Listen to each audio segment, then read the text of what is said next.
Daf Yomi, Tractate Menachot, page 96b, top of the page with the words V'ha'ika mizgarto. The Gemara asks, but isn't there the table's decorated frame? It just came to mind right now. It's a real cute English gematria connection. Generally, food is eaten at a table. And in fact, the numerical value of table is 20, and the numerical value of food, the numerical value of table is 40, and the numerical value of food is also 40. So it's kind of interesting. This came to mind, but we're talking about the bread. Bread is actually 30, but food is 40. And table is 40, so food oftentimes is eaten at, or ideally should be eaten at a table, on a table. And so anyway, getting back to the Talmud here, isn't there the table's decorated frame which ran around its perimeter and was 1 handbreadth wide, as the verse states, and you shall make it for a frame of a handbreadth, Exodus 25:25. Since the arrangements are placed on the table's frame, they rise 1 additional handbreadth above the table. Command Yaman is got to Lemata Isa. Command Yaman is got to Lemata Isa. Parkode Hava mi Parkada Velechem Megava Begave de Shulchan Haviyati. Which means, in English, the Gemara answers that Yochanan's statement is in accordance with the opinion of the one who said the table's frame was not above the table's surface, but below it, and therefore it did not add any height to the arrangements on the table. And furthermore, even according to the one who said the table's frame was above the table's surface, it did not add to the height of the arrangements. This is because the frame was tilted outward, but the bread was set within the area of the table's surface. Kedetanya Rabbi Yossi Omer, Lo haya sham snifin ela mizgarto shel shulchan ma'medes es halechem. Amru lo mizgarto limata haita. The Gemara cites the dispute with regard to the location of the frame, as it is taught in a Braita. Rabbi Yossi says there were no panels there at all, as they were not required in order in order to support the loaves. Rather, the table's frame supported the bread, as the frame was above the table's surface. The rabbis said to Rabbi Yossi, the table's frame was below the table's surface, and therefore the panels were required to support the loaves. Rabbi Yochanan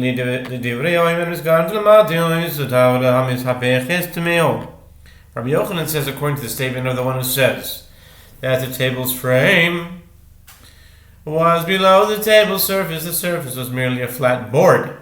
It is a halachic principle with regard to wooden utensils that are only rounded utensils are susceptible to ritual impurity, but not flat utensils. Interesting. It is known that the showbread table was susceptible to impurity.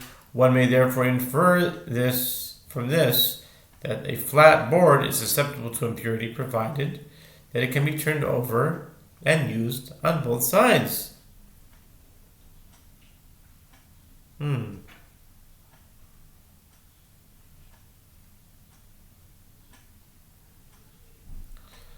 This is because the wide surface of the board renders it functionally similar to a concave receptacle. Okay? I probably have to see a picture to understand that, but okay. I got the general idea. Rabbi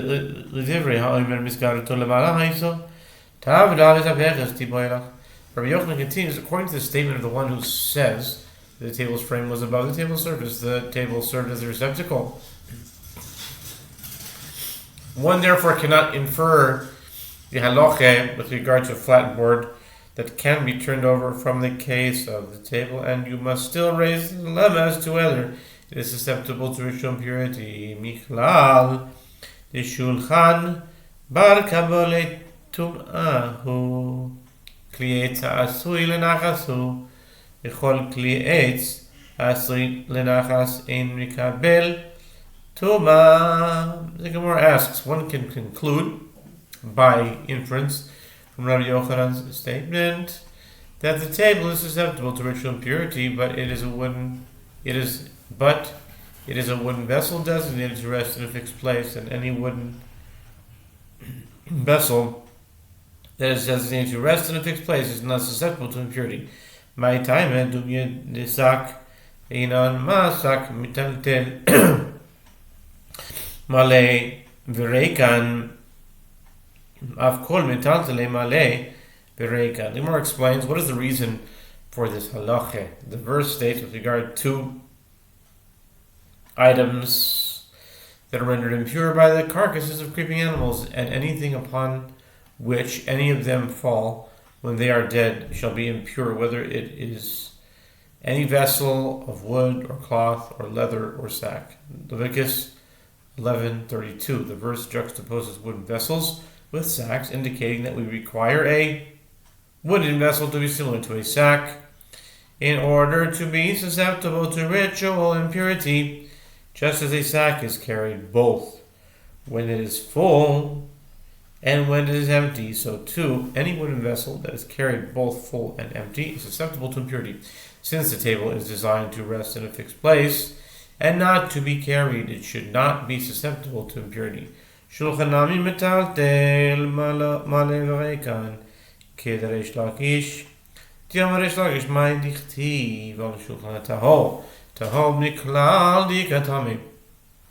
The Gemara answers, the table is also carried both full and empty, meaning even when the shofar is upon it, in accordance with the statement of Reish Lakish. This is as Reish Lakish said,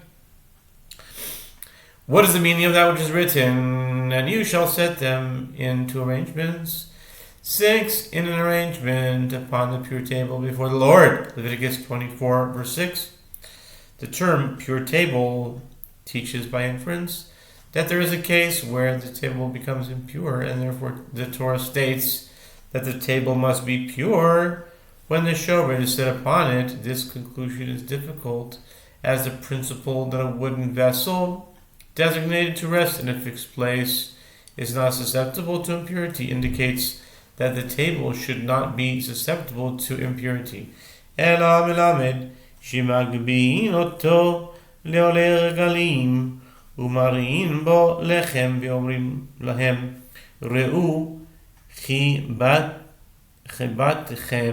lifnei hamakom. Rather, the verse teaches that the priests would lift the table with its shofar to display the shofar to the pilgrims standing in the temple courtyard, and a priest would say to them, "See how beloved you are before," meaning in the eyes of the omnipresent, who constantly performs a miracle with regard to the shofar. For this reason, the table is susceptible to ritual impurity. K'divrei Rabbi Yehoshua ben Levi. Rabbi Yehoshua ben Levi, nes gadol nase v'lechem hapanim, siluko ki siduro, shenemar lasum lechem chom beyom halikachcho. This is in accordance with the statement of Rabbi Yehoshua ben Levi, as Rabbi Yehoshua ben Levi said, a great miracle was performed with the shofar, and its condition at the time of its removal from the table, after having been left there for a week, was like its condition at the time of its arrangement on the table, as it is stated, to place hot bread on the day when it was taken away. 1 Samuel 21:7, indicating that it was as hot on the day of its removal as it was on the day when it was placed on the table. Typically, Mishum Tzipui milot nan al shulchan ve'adul baki שנפחתו או שחיפן בשעיש ושיער בהן מקום הנחס כוסות טמאי. רבי יהודה אומר, Makom Menachot Chatichot. The Gemara asks, but why is it necessary to derive that the table is susceptible to impurity due to the fact that it is not designated to rest in a fixed place? I may derive that it is susceptible to impurity due to its gold covering. Didn't we learn in the Mishnah in Kalim 22 verse 1? Consider the case of the table and the dulbeki, a small table upon which the food and drink are placed before being served at the dining table, that were partially broken, or that one covered with marble stone, which is not susceptible to impurity. If an area of their surface large enough for placing cups there was left unbroken or uncovered with marble, they remain susceptible to impurity. Rabbi Yehuda says the remaining surface area must be large enough for placing pieces of meat and bread as well. Shayer in lo sher lo. One can infer from the Mishnah that if one left part of the surface area of the table without covering the marble, yes, it remains susceptible to impurity. But if he did not leave part of the table without covering it with marble, it is not susceptible to impurity. Evidently, the status of the vessel is determined according to the material of its external covering and not according to its main material. Consequently, since the shover table was covered with gold, it should have the status of a metal vessel, which is susceptible to ritual impurity, even if it is designated to rest in a fixed place. That's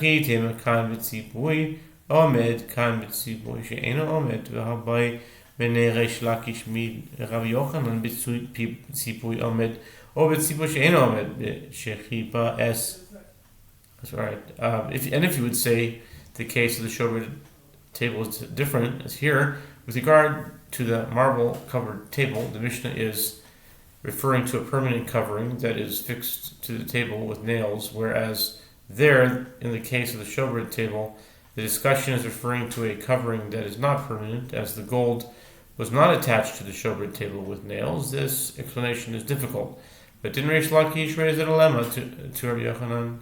Is the Mishnah that discusses the marble-covered table referring only to a permanent covering, or even to a covering that is not permanent? Is referring to a case where one covered, and to be continued. We'll stop right here midstream, and to be continued.